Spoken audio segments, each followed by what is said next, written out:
Pushpin disclaimer: this story is a work of fiction inspired by real emotional experiences many people go through in relationships.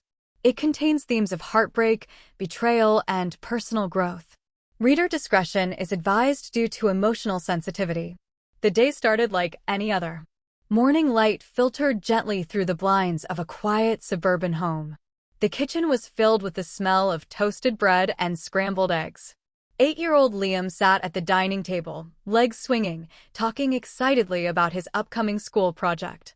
His mother, Emily, smiled and nodded, pouring him orange juice, though her eyes betrayed a tiredness that lingered just beneath the surface. Across the table, her husband, Ryan, sat with a newspaper in one hand and coffee in the other. He occasionally grunted in response to Liam's excitement, barely lifting his eyes from the paper. Emily tried not to let it bother her. They had been growing distant for a while now. The sweet jokes, long hugs, and late-night talks they once shared had faded into silence and small talk. Still, she clung to the hope that things would get better, maybe after the weekend, maybe after his work stress eased. But deep inside, she knew. There was a space between them that hadn't always been there, and no matter how many smiles she forced or how many meals she cooked, that space wasn't shrinking. It was growing. Later that evening, after Liam was asleep, she tried to spark a conversation. Ryan sat on the couch, eyes fixed on the TV, expression unreadable. "Do you want to talk?" she asked gently, sitting beside him. "About what?" His tone was flat, almost robotic. "I don't know, us." He sighed deeply, still not looking at her. "There's nothing to talk about." That was how most of their nights ended now, in silence, in avoidance. Emily stared at the side of his face, wondering where the man had gone. The man who once held her hand like it was the most precious thing in the world.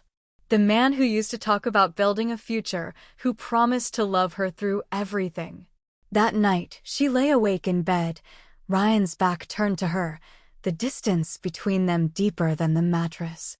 Her thoughts drifted to a name she hadn't thought of in years: Daniel. Liam's real father.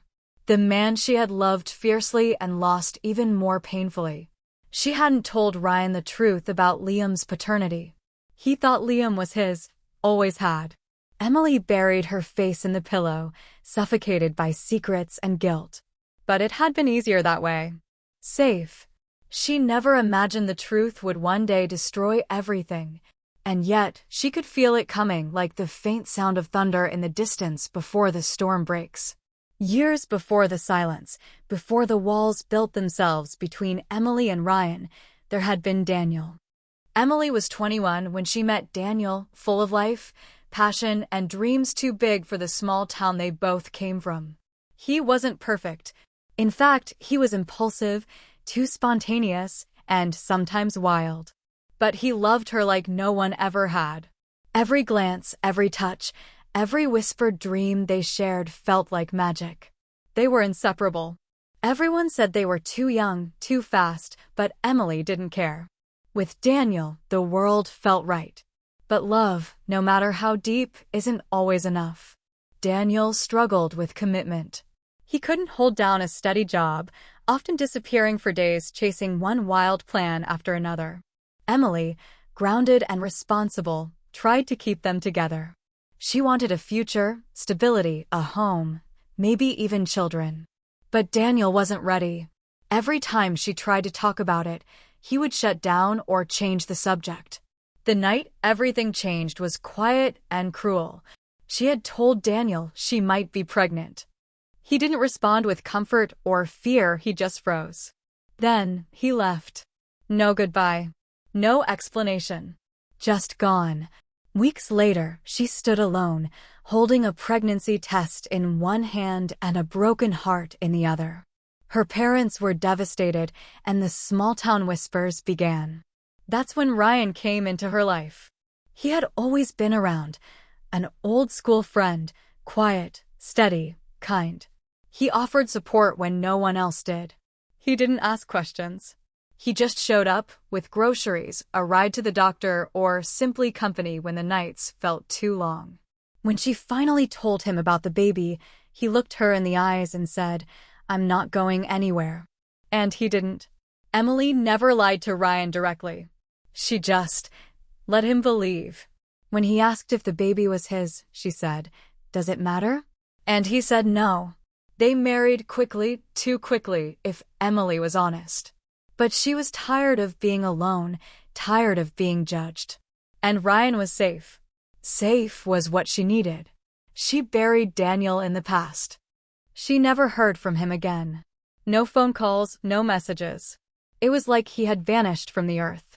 And she told herself that was good, that it was better this way. But sometimes, when Liam smiled a certain way, when he raised an eyebrow just like Daniel used to, Emily's heart would tighten. A quiet ache. A secret shame. She thought the truth would stay buried forever. But lies have a way of waiting. Quietly. Patiently. And when they rise, they break everything. 3 months before everything fell apart, Emily started noticing the subtle shift in Ryan's behavior. Shifts that, at first, felt harmless. Small changes. An extra glass of wine at dinner. A slight flinch when Liam reached out to hug him. Quiet evenings that stretched into heavy silences. She convinced herself it was work. Ryan's job at the logistics company had been overwhelming lately, with long hours and increasing pressure. He often came home too tired to eat, too distracted to speak.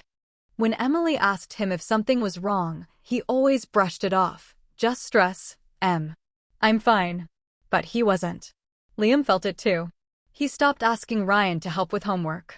He stopped waiting for him at the door when he heard his car pull into the driveway.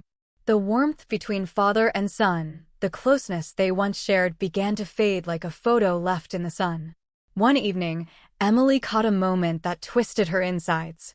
Liam had accidentally spilled juice on the living room carpet. Normally, Ryan would have laughed it off or gently reminded him to be careful. But this time, his reaction was cold, sharp. "For once in your life, Liam, can you not mess something up?" Ryan snapped, slamming the paper towel roll onto the table. Liam's eyes filled with tears, and he mumbled an apology, trying to clean it with trembling hands. Emily stepped in quickly, putting an arm around her son and shooting Ryan a look of disbelief. He didn't apologize. He didn't even seem to realize what he'd done. That night, when Liam was asleep, Emily confronted him. "What's going on with you?" she asked, arms folded. He sighed and rubbed his temples. "Nothing. I just had a long day." "No," she said firmly. "This isn't just a bad day, Ryan. You've been different for weeks. Months even. You barely look at Liam anymore." His eyes darkened. "Don't start, Emily." "Start what?" "Telling the truth." He stood up suddenly. "You want the truth? You think I haven't noticed things? The way he looks nothing like me? The way you flinch every time someone mentions when we first met? I've done nothing but give you and that boy everything I had. And you've given me nothing but silence and secrets." Her breath caught in her throat. She tried to speak, but no words came out. Ryan stared at her like he was searching for something in her face. Some sign of guilt. Or maybe hope? Then he walked away, went upstairs, and shut the door. Emily sat on the edge of the couch, shaken. The mask was slipping. Somehow, she knew he had figured it out, or was close. The cracks weren't just beginning to show. They were turning into fractures. And soon, the whole thing would break wide open. It was a rainy Saturday afternoon, the kind that made everything feel heavier, slower. Emily stood by the kitchen sink, watching droplets trail down the window like tiny rivers, her thoughts scattered and restless. Liam was upstairs playing, his laughter faint behind closed doors. The house, once warm and filled with life, now felt cold and unfamiliar. Ryan walked in without a word. His shoulders were tense, his face unreadable. Emily turned to greet him, but something in his expression froze her mid-sentence. He held a folded piece of paper in his hand, plain white, slightly wrinkled. "You want to explain this?" he asked quietly, too quietly. She blinked. "What is it?" He opened it and laid it on the counter. A printed page. A DNA report. Emily's breath stopped. "I found it in your drawer," he continued. "You weren't even going to tell me, were you?" Her heart pounded in her chest. She hadn't looked at that paper in years. She thought she had hidden it well, tucked away with old letters and forgotten photos. But here it was, staring at her like a ghost risen from the grave. "Ryan," she whispered, her voice shaking. "You lied to me." His voice cracked. "All these years. You let me believe Liam was mine." "He is yours," she said quickly, desperately. "In every way that matters, he is, but not biologically, right?" His voice grew louder now, angrier. "You stood in front of me, pregnant, and let me believe I was the father. You let me build a life with that lie." Tears streamed down her cheeks. "I was scared. I had just been left. I didn't know what to do. And you offered love and stability. I didn't want to lose that. I didn't want Liam to grow up without a father." He laughed bitterly. "So you used me as a safety net? Someone to clean up the mess another man left behind?" "No," she cried. "It wasn't like that. I grew to love you, Ryan. And you loved Liam. That was real." "I did love him," he said, eyes shining with hurt. "I still do. But now every memory feels like a lie." Silence fell between them. Emily reached out, but he stepped back. "You should have married your son's real dad," he said, his voice cold and final. "Not me. I was just the substitute." With that, he turned and walked out of the house. No suitcase. No explanation to Liam. No goodbye. Just the front door closing with a soft click that sounded louder than any scream. Emily stood frozen, the sound of her son's footsteps thumping from upstairs, unaware that everything was falling apart downstairs.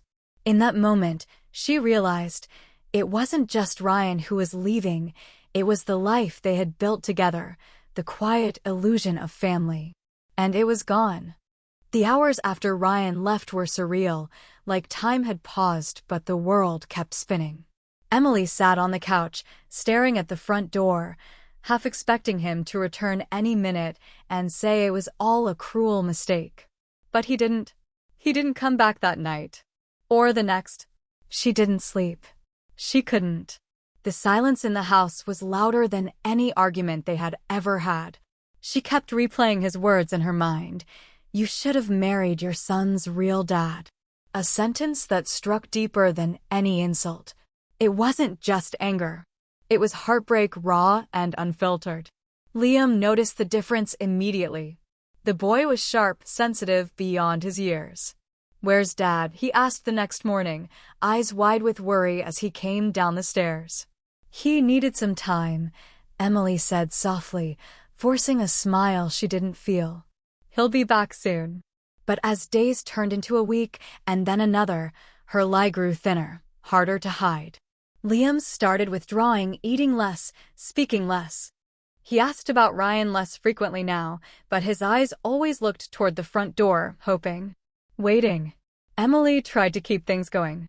She woke Liam up for school, packed his lunch, helped with homework. She went through the motions, but inside, she was unraveling. She barely ate. She couldn't focus at work. And at night, she lay in bed staring at the ceiling, alone with 1,000 regrets. She tried calling Ryan several times. Straight to voicemail. She messaged him, just short texts at first. "Can we talk? Please come home. Liam misses you. You don't have to forgive me. Just don't disappear." He never replied. She even went to his office, but they said he had taken a leave of absence. No one knew where he was. Or perhaps they did, and just chose not to tell her. Part of her didn't blame them. One evening, after putting Liam to bed, Emily sat on the bathroom floor, clutching a shirt Ryan had left behind in the laundry. The smell of his cologne still faintly clung to the fabric, and it broke her completely. For the first time since he left, she sobbed uncontrollably loud, guttural sobs that came from a place she didn't know existed inside her. She wasn't just mourning her husband. She was mourning her choices, the lies, the chance at honesty she never took. The silence wasn't just outside anymore. It had crept into her soul.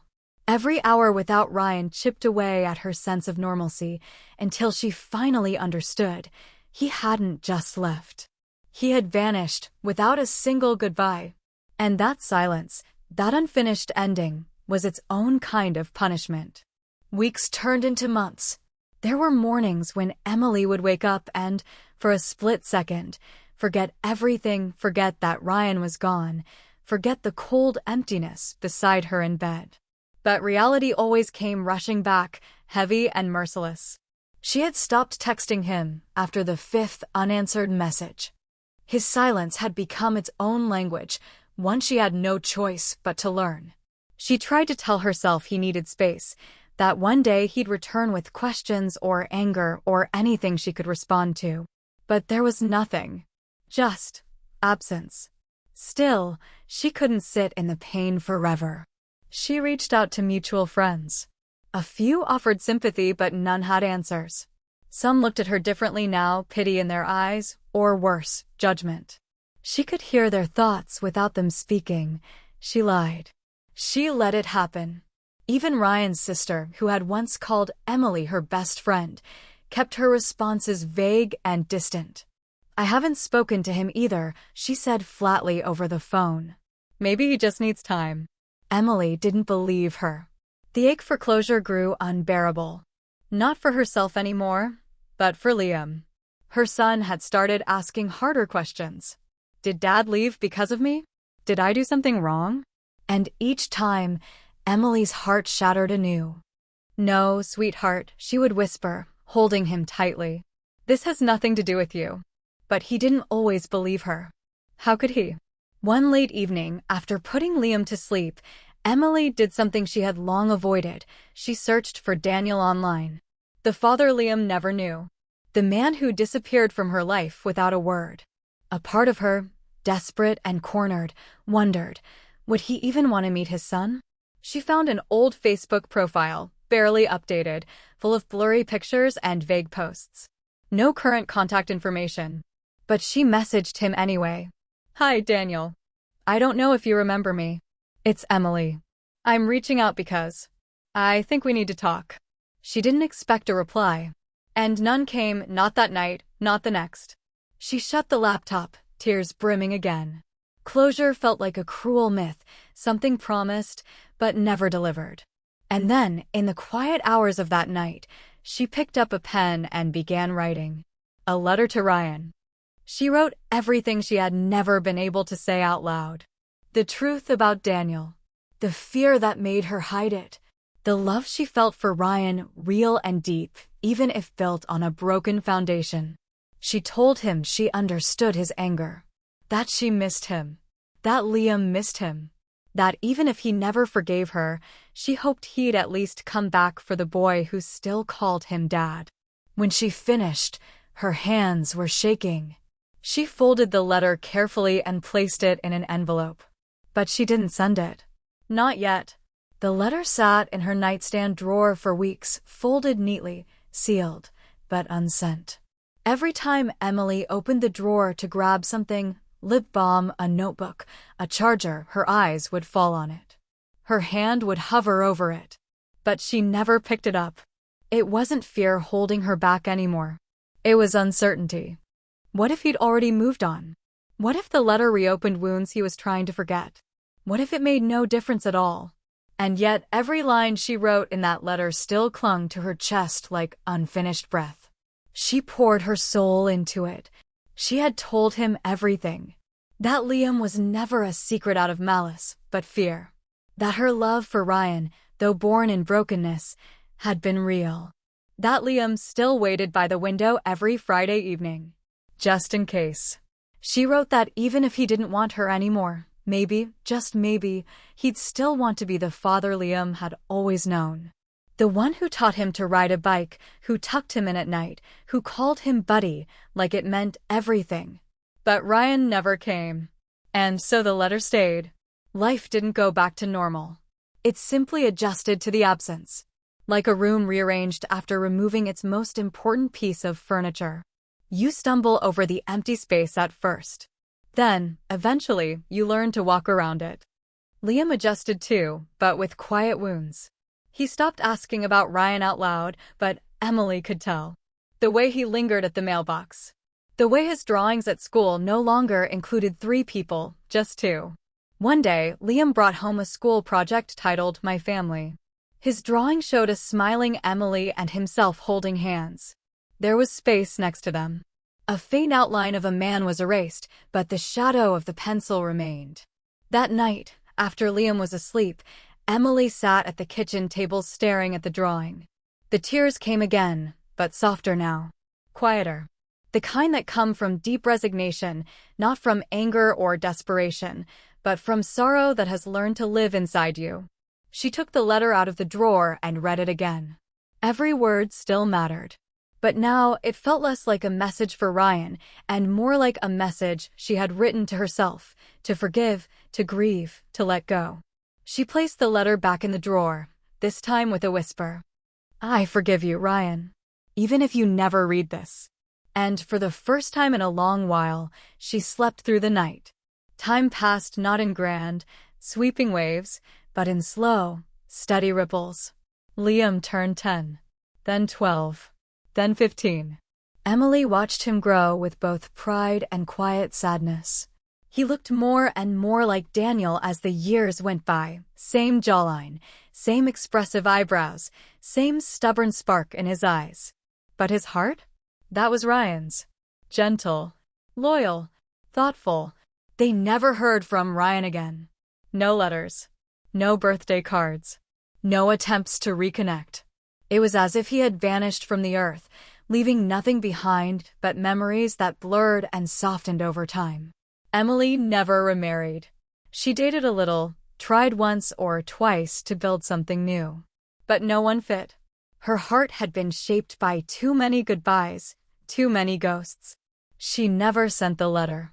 It remained in the nightstand for years, yellowing at the edges. Some nights, she would unfold it and reread it, not because she hoped he'd come back, but because it reminded her of everything she had survived, everything she had learned. Liam grew into a kind, responsible young man.